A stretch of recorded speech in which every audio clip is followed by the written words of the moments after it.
Okay, here's the iPad, and I want you to notice this here is the Wi-Fi cable or Wi-Fi antenna.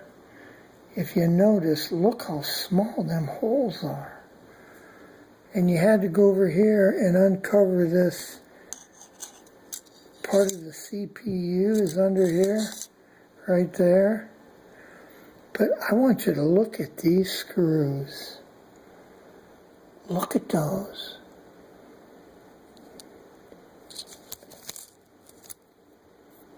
There's my finger. I lost one under my thumbnail. So here it is. This is the new Digitizer right there. So we have to replace the Wi-Fi antenna. This gets plugged into the motherboard. Then we screw it back down. We have 1, 2, 3, 4 screws.